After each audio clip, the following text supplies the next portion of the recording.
मालिक हैं। और अपने विभाग को भी हमने सभी सीओ को पटना बुलाया, हमने सख्त हिदायत दे दिया है कि अपनी आदत में सुधार लाओ, नहीं तो दिलीप जायसवाल किसी को बकसने वाला है।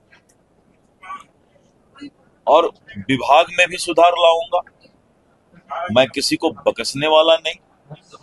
और रैयत को भी, जो जमीन के मालिक हैं, घर के मालिक हैं, उनको भी हम 3 महीना का समय अभी देंगे, जिससे कि वो कागजात तैयार कर लें।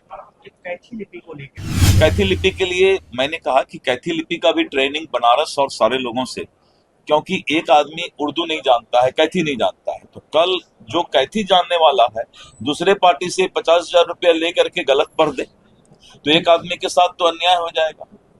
तो वो भी एक समस्या था। तो हमने अभी हमारा जो है करीब करीब 100 से ज्यादा अधिकारी इसका विशेष ट्रेनिंग कैथी लिपि का ले रहे हैं।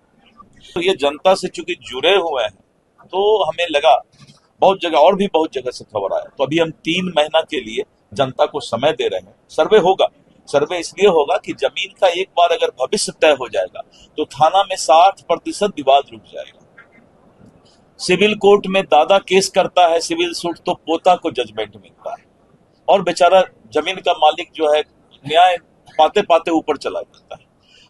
बंगाल ऐसी जगह में जहां कम्युनिस्ट का शासन जिस वक्त था 10 साल पहले, सर्वे हो गया और बंगाल में सारा चीज डिजिटल है, उड़ीसा में सारा चीज डिजिटल है, मध्य प्रदेश में डिजिटल है, सब जगह डिजिटल है।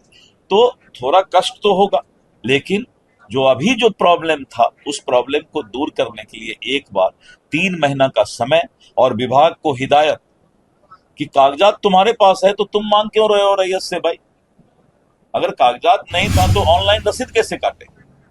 तो ये सारी बातों का हल राजस्व मंत्री के रूप में, एक आम जनता के रूप में, पहले राजस्व मंत्री को एक आम जनता होना चाहिए, तो मैं एक आम जनता हूं और इसीलिए 3 महीने का समय हम देंगे। सर्वे होगा, क्योंकि जो जमीन माफिया है या जिन्होंने अतिक्रमण कर लिया है वो लोग ज्यादा रिमर उड़ा रहे हैं कि सर्वे बंद हो जाए, क्योंकि 52,000 एकड़ जमीन हमारा सरकारी जमीन, 50,000 से ऊपर एकड़ जमीन हमारा अतिक्रमण और माफिया के पास है। तो सर्वे होने से वो भेद खुल जाएगा।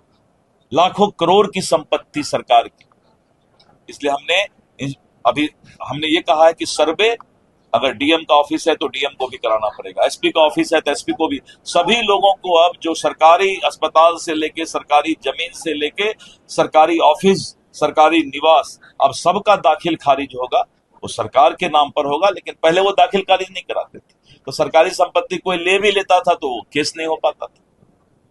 अभी हमने एक बहुत बड़ा स्कैंडल पकड़ा और के पाठक हमारे राजस्व परिषद में हमारे विभाग में है, हमने उनको लगाया है इस चीज में कि बेतिया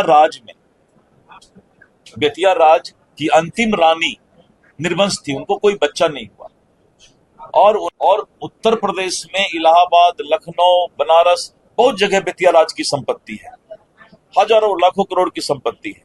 उसको लोग गलत तरीके से जो है लूट रहे थे, माफिया लोग उसमें लग गए थे पूरा।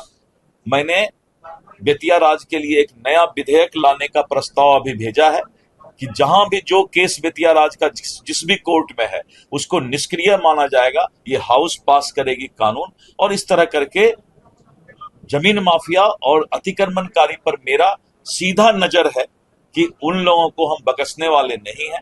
और जो गलत पदाधिकारी है, जो सुधरना नहीं चाहता है, जिसके जेहन में भ्रष्टाचार चला गया है, वो भी मेरे कलम से बचने वाला नहीं है। और मैं किसी से कंप्रोमाइज भी करने वाला नहीं हूं, स्वभाव से ही ये स्वभाव मिल गया है, अब हम कुछ बोल नहीं सकते हैं। लेकिन जनता के साथ हर वक्त सरकार रहेगी और सरकार में मंत्री का ये वादा और भरोसा है। धन्यवाद। अब